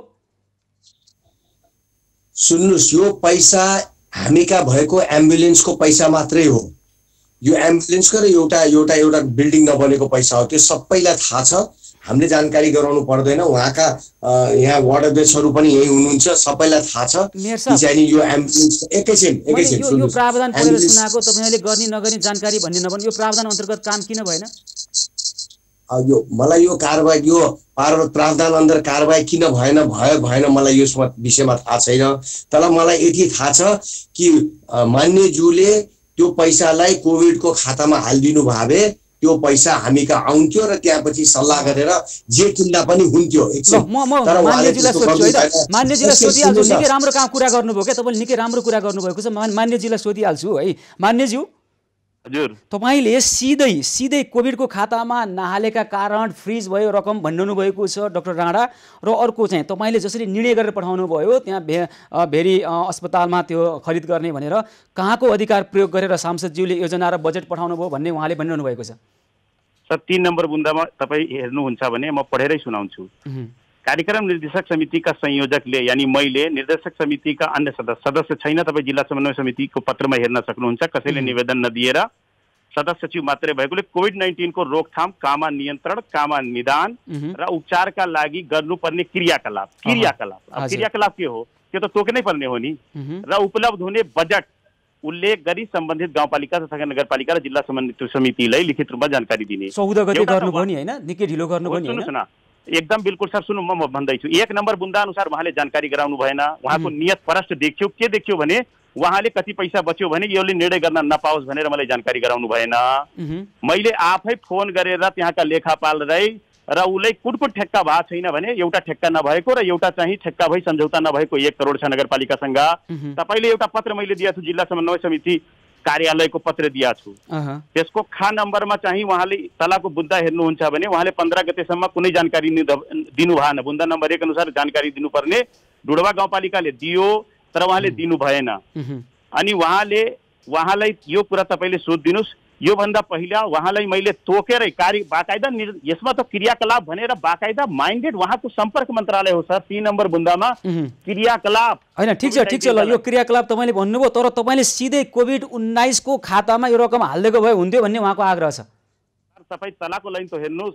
मैले बजेट उपलब्ध हुने बजेट उल्लेख गरी सम्बन्धित गाउँपालिका तथा नगरपालिका जिल्ला समन्वय समितिलाई लिखित रूपमा जानकारी दिने। मैले हाले नै सर मसँग कुनै चेक छ कि मसँग एकाउन्टेन्ट छ, मैले लिखित जानकारी उहाँले दिए कि दिएन तपाईँ भन्नु। ल म भन्छु है त, ल डाक्टर राणालाई सोध्छु। यो मन्त्रालयको पत्र हो, मेरो होइन सर, कानुनले भनेको कुरामा भन्दैछु। उहाँले त हाचुवाको भरमा भन्दैन नि सर। ल डाक्टर राणा, तपाईँले दुईटा विषय राख्नुभएको थियो। एउटा कोभिड-19 को खातामा सिधै हालिदिएको भए रकम फ्रिज हुँदैन थियो भन्नु भएको छ। अर्को चाहिँ के आधारमा कुन अधिकारको प्रयोग गरेर सांसदज्यूले योजना र बजेट पठाउनु भयो भन्नुभएको छ। यो दुईटोको उत्तर यहाँले सुन्नुभयो? म एउटा तपाईँलाई के प्रश्न भन्छु भने अन्तिमको निर्णय पहिले जे जति निर्णय भए पनि लास्ट निर्णयले सबैलाई काट्छ। राजपत्रमा प्रष्टै लेखेको छ पैसा बचाए भए कोभिडको खातामा हालिदिने। मान्यज्यूले मसित कुनै पनि सम्पर्क गर्नु भएन। हाम्रो अकाउन्टेन्टसित सम्पर्क गरे भए उहाँलाई थाहा पाउनु भएको रहेछ पैसा कति बचेको छ भनेर। मसित उहाँले सम्पर्क पनि गर्नु भएन। मलाई थाहा पनि छैन कि उहाँले चाहिँ मैले खालि सोसियल मिडियामा मैले अघि नै भनिहालेँ, सोसियल मिडियामा मैले सुने हो कि उहाँले बजेट चाहिँ अस्पताललाई के अरे भेन्टिलेटर किन्न दिनुभयो भनेर। मैले ठिकै छ राम्रै कुरा गर्नुभयो। अब अस्पताललाई दिनुभयो त मलाई कुनै आपत्ति छैन। तर अब यो बजेट सुन्नुहोस् एकछिन, यो बजेट फ्रिज हुन्छ। यो बजेटको टाइम चाहिँ नि 15 गतेसम्म मात्रै हो र 15 गतेसम्म योजना 14 गतेसम्म योजना होइन, पैसै आउनुपर्छ भन्ने कुरा पनि मलाई थाहा छैन।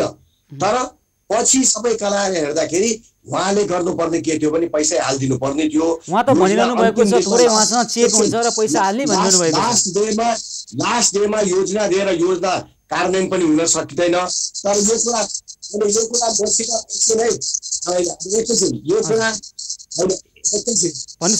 अब उहाँले बोल्नुभयो मैले सुनि, मैले बोल्दा पनि भन्नुस्, केही भनेकै छैन मैले पनि बोल्दाखेरि सुन्नु पर्यो नि। सुनिरहेका बोलिरहने अनि अर्काको कुरा नसुन्ने त हुँदैन होला नि सर। सुनिरहेका छौँ भने अनि मैले के भन्दैछु भने मैले उहाँले जानकारी गराए पनि हुने, मसित राय सल्लाह ल्याए पनि हुने।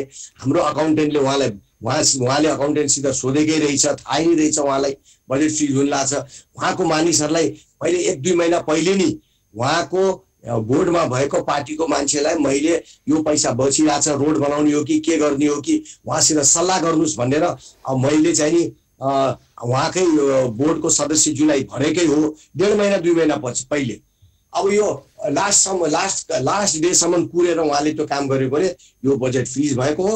यसमा हाम्रो कुनै पनि दोष छैन। अब दोष लगाएर अब जति जे भन्ने पनि कुरा त्यही हो।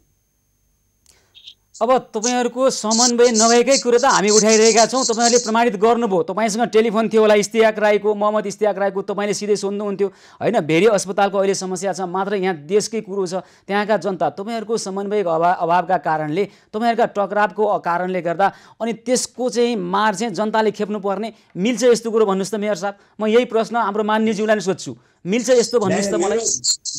मेरो उहाँसित कुनै टकराव छैन।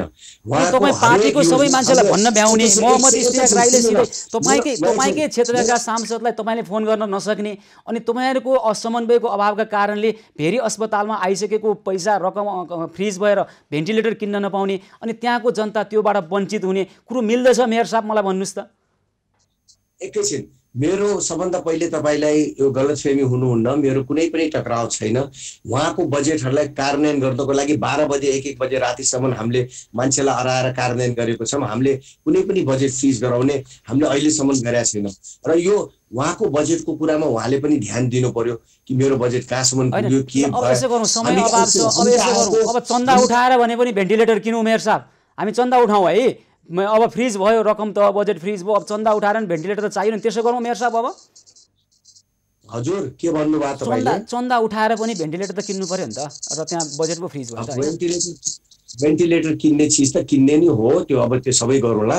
तर यो कुरा चाहिँ मैले प्रश्न बनाउन चाहन्छु कि हाम्रो कारणले त्यो फ्रिज भएको होइन। अब हामीलाई समयमै पैसा हालिदिए भए, समयमै हामीसित उहाँले जानकारी गराइदिए भए या सल्लाह गराए भए यो यस्तो समस्या आउँदथ्यो। अब मलाई खालि के छ भने यो समन्वय नगरेर गरे हो। समन्वय गरे भए हामीले उहाँको बजेट अथवा कसैको बजेट पनि, कुनै पनि बजेट पनि हामी सक्दो प्रयास गरेर हामीले पार लगाउने सबै खोजेकै छ मैले। हस्, धेरै धेरै धन्यवाद छ तपाईँलाई। इस्तियाकजी मलाई सुनिरहनु भएको छ नि हैन?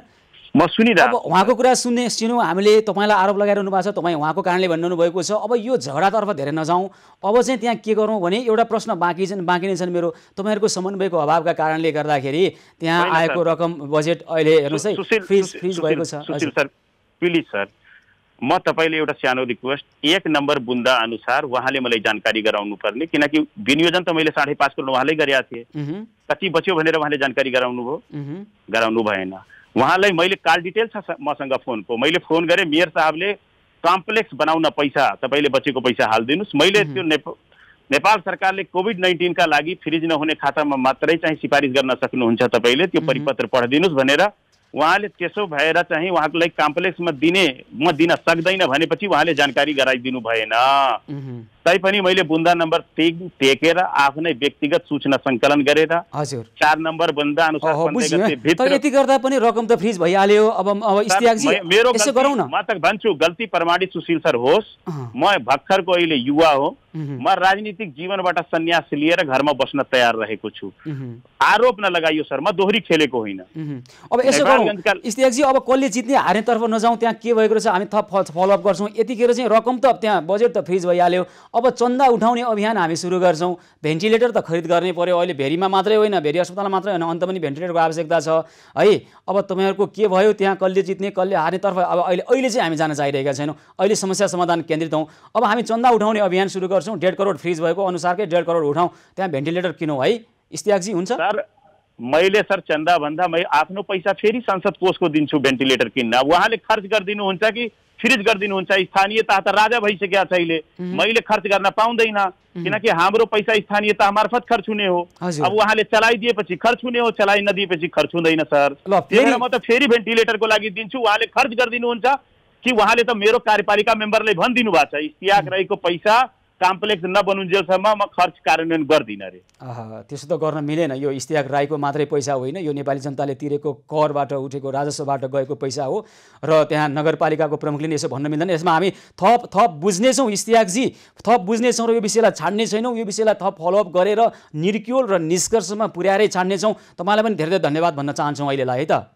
हजुरलाई पनि धन्यवाद। हस्, धेरै धेरै धन्यवाद छ। बाँके क्षेत्र नम्बर 2 का सङ्घीय संसदमा प्रतिनिधित्व गर्नुहुने सांसद मोहम्मद इस्तियाक राई र नेपालगञ्ज उपमहानगरपालिकाका मेयर डाक्टर धवल शमशेर राणासँग भेरी अस्पतालमा आएको 1.5 करोड रुपियाँ फ्रिज भएको छ उहाँहरूको समन्वय अभावका कारणले। हाम्रा दर्शकले बुझ्नु त भयो होला नि, समन्वय त नभएकै रहेछ नि त। हो, यही समन्वय अभावका कारणले त्यहाँ भेन्टिलेटर किन्ने पैसा फ्रिज भएको छ। यस्तो कदापि हुनु हुँदैन, हामी यति मात्रै भनिरहेका छौँ। यस विषयमा थप बुझ्नेछौँ र समस्या समाधानको पहलमा लाग्नेछौँ। सेवा सहयोग र सद्भावको 161औं दिनको एभिन्युज पहलको यो विशेष प्रस्तुति निरन्तर जारी रहनेछ। हामीसँगै रहनुहोला।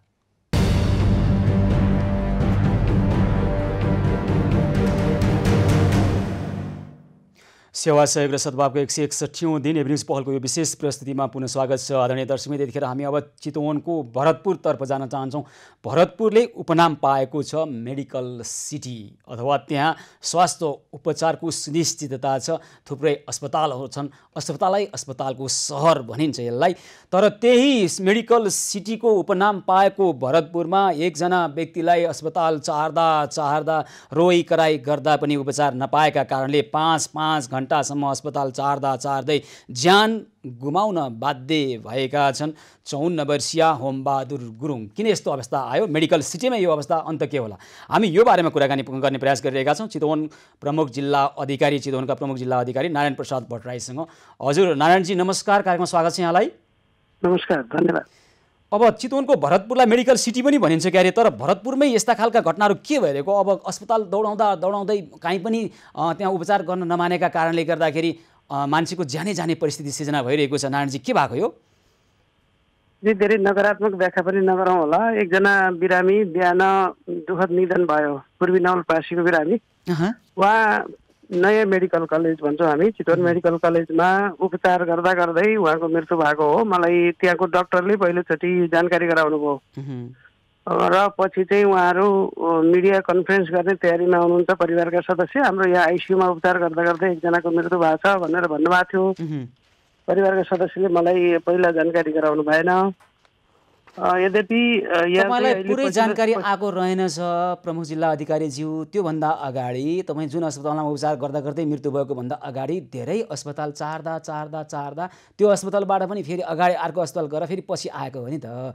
पुरै जानकारी भयो भने हामीले नकारात्मकता बाँडेर के पनि पाउँदैनौँ नारायणजी। हामी अहिले नकारात्मकता बाँड्ने प्रयासमा पनि छैनौँ, कहिले थिएनौँ पनि। हामी अहिले के भनिरहेका छौँ भने सबै मिलेर सबैको समस्या समाधान गरौँ है भनिरहेका छौँ। तपाईँको यो आरोप हामीलाई स्वीकार्य छैन है।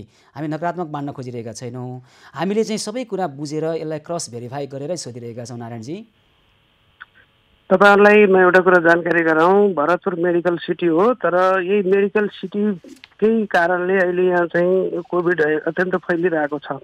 विभिन्न जिल्लाका बिरामीहरू यहाँ आउनुहुन्छ, जो आए पनि हाम्रो लागि पाहुना हो। उहाँहरूको सेवा गरेर निको गराएर पठाउने हिसाबले हाम्रो पुरा प्रयास चाहिँ त्यतातिर केन्द्रित छ। तर अहिले चाहिँ धेरै स्वास्थ्य कर्मीहरू, अस्तिको हिजोको मितिमा 64 जना स्वास्थ्य कर्मीहरू हाम्रो संक्रमित हुनुहुन्छ। अहिले भरतपुरको एउटा वार्ड चाहिँ भरतपुर हस्पिटल सरकारी हस्पिटलको एउटा वार्ड चाहिँ त्यो फिमिगेसन गर्नको लागि त्यहाँ सेवा बन्द गरेर ठिक छ। मैले नारायणजीसँग बुझेको चाहिँ पहिला दुईटा कुरा थप जानकारी गराउँ। हामीले चाहिँ भरतपुर अस्पताल विकास समितिको अध्यक्षको संयोजकत्वमा निजी क्षेत्रका मेडिकल कलेजका डाक्टरहरू समेत भएको एउटा उपचार टिम बनाएका छौँ र त्यसको नम्बर सार्वजनिक गरेर जसलाई अप्ठ्यारो पर्छ उहाँहरूलाई सम्पर्क गर्न सकिने गरी पनि प्रबन्ध मिलाएका छौँ। हुनसक्छ उहाँ चाहिँ पूर्वी नवलपरासी अर्को जिल्लाको मान्छे भएर थाहा पाउनु भएन होला होइन। त्यो हिसाबले चाहिँ अब बाहिरका नागरिकहरूलाई थप सशक्त कसरी उपचार बनाउने भन्दा आजै मात्रै पनि हामीले थप सूचना निकालेका छौँ, हस्पिटलहरूलाई पत्रचार गरेका छौँ। त्यो हामीले त्यसलाई यहाँले गर्नुभएको कामलाई हामी सराहना गरिरहेका छौँ है। यहाँहरूको यो उत्साहपूर्वक काम गरिरहनु भएको छ, नमन गर्छौँ। तर मैले त एउटा तपाईँलाई कुरा भनिरहेको छु नि त, होमबहादुर गुरुङ जसलाई पहिला चितवन मेडिकल कलेज रातको 12 बजे पुर्याइएको थियो, त्यसपछि नारायणी सामुदायिक अस्पतालमा लानुको लागि भनियो, त्यसपछि फेरि उहाँहरू चाहिँ फेरि चितवन मेडिकल कलेज लगियो, त्यसपछि भरतपुर अस्पताल लानुलाई फेरि त्यहाँबाट सुझाव आइसकेपछि त्यहाँ लगियो। अनि त्यस्तो एक ठाउँबाट अर्को ठाउँमा जाने, अर्को ठाउँमा करिब 5 घण्टा उहाँहरू सडकमा बिताउनु भएको छ। उहाँहरूलाई सही सूचना समयमा पाएको भए सही ठाउँमा पुग्नुहुन्थ्यो र उहाँहरूको ज्यान बच्न सक्थ्यो नि त भन्ने मात्रै हो हाम्रो कुरा त। यतिखेर त्यही कुरालाई मध्यनजर गरेर हामीले आज थप एउटा सूचना निकालेका छौँ, सबै अस्पतालहरू पत्र लेखेका छौँ। यो इमर्जेन्सीमा लगेर बिरामीको उपचार तत्काल सुरु गर्न पर्यो। बिरामीको तर्फबाट पनि हस्पिटलबाटै आइसियु खोज्दै के अरे गेटबाटै आइसियु खोज्न भएन होइन। डाक्टरले चाहिँ चरणबद्ध रूपमा इमर्जेन्सीबाट उपचार सुरु गर्दै आवश्यक पऱ्यो भने त्यहाँको आइसियुमा राख्ने त्यहाँ आइसियु खाली छ भने कुन चाहिँ हस्पिटलमा चाहिँ आइसियु खाली छ, हस्पिटलमा डक्टरहरूले कोअर्डिनेसन गरेर त्यहाँ पुर्याएर आइसियुमा राख्ने लगायतको कुराहरू। यसो गरौँ न नारायणजी, यहाँहरूले गरिरहनु भएको काम पुनः सराहना गर्छौँ, तर आएका यी गल्तीलाई सच्याउनु पर्छ, दोषीलाई कारवाही गर्ने र यस्तो खालको परिस्थिति पुनः सिर्जना नहुने वातावरण बनाउने जिम्मा चाहिँ फेरि यहाँकै हो है त नारायणजी? हामी त्यसमा कोसिस गरिरहेछौँ, तर अलिकति नकारात्मक कुरा बाहिर बढी फैलिँदाखेरि गरिरहेका मान्छेलाई नै हतोत्साहित हुन्छ। सङ्कटको घडीमा सबैले समन्वित भएर काम गर्नुपर्छ भन्ने मात्रै हाम्रो होइन। हामी पनि त्यही भनिरहेका छौँ, हामी नकारात्मक पस्किरहेका छैनौँ, हामी सबै मिलेर सबैको समस्या समाधान गर्न पहल गरौँ भनिरहेका छौँ नारायणजी। र यहाँले गर्नुभएको राम्रो कामप्रति नमन गर्दै यी आएका समस्यालाई समाधान गर्नको लागि थप व्यवस्थापन होस् भन्ने अपेक्षा छ नारायणजी। यहाँलाई धेरै धन्यवाद भन्न चाहन्छौँ है त। धन्यवाद यहाँलाई। हस्, धेरै धन्यवाद छ दर्शकबिन। यतिखेर अब हामी छौँ हाम्रा सहयोगी हातहरू मार्फत हाम्रो अभियानले विभिन्न ठाउँमा खाद्यान्न वितरण गरेको छ। आज पनि एभिन्यूज पहल अन्तर्गत कोरोना कहरबाट समस्या परेकालाई कृष्ण प्रणामी समाज मार्फत मातृका प्याकुरेलबाट डल्लुमा पवित्र तामाङ कमला देवीलाई खाद्यान्न सहयोग भएको छ। कालीमाटीमा अजय कुमार र दुर्योधन प्रसादलाई खाद्यान्न सहयोग भएको छ। जयबागेश्वरीमा छविलाल रिजाललाई खाद्यान्न सहयोग भएको छ। इच्छाराम केसीबाट सिनामङ्गलमा गीता दिदीलाई खाद्यान्न सहयोग भएको छ। सुमन पुनासेनीबाट तिलगङ्गामा मानबहादुर सुनारलाई खाद्यान्न सहयोग भएको छ। त्यसै गरी श्याम केसी भोला दाहालबाट बालकुमारीमा प्रवक्ता प्रकाश साउदलाई ग्यास र खाद्यान्न सहयोग गरिएको छ। सुभाष सापकोटालाई खाद्यान्न सहयोग। नवदुर्गा पार्टी प्यालेसको रूपक बानियाबाट जोरपाटीमा नारायण पहाडीलाई खाद्यान्न र ग्यास औषधि सहयोग भएको छ। चाबेलमा जस्मिता राईलाई खाद्यान्न सहयोग भएको छ। र यसै गरी खाद्यान्नको अभाव भएका थुप्रै समस्या आएका ठाउँमा हामीले अनौपचारिक ढङ्गबाट पनि समस्या समाधान गरेका छौँ। दर्शकबिन, यस्तै खालका समस्याहरू भोलि पनि आउनेछन्। मात्र समस्या ल्याउने छैनौँ, समस्या समाधानको पहलसहित उपस्थित हुनेछौँ भोलि पनि। र हामीले विभिन्न खालका अभियान चलाइरहेका छौँ र ती अभियानको उद्देश्य प्राप्त गरेरै छाड्नेछौँ। कोरोना महामारीको विरुद्ध लडेरै छाड्नेछौँ। सेवा, सहयोग र सद्भावको 161औं दिनको यो एभिन्यूज पहलको कार्यक्रमको समय भने सकिएको छ। कार्यक्रमबाट म सुशील पाण्डे लगायत सम्पूर्ण युनिटलाई बिदा दिनुहोस्। यहाँहरू भने एभिन्यूज पहलका निमित्त हेर्दै गर्नुहोला एभिन्यूज खबर। हस्त, नमस्कार।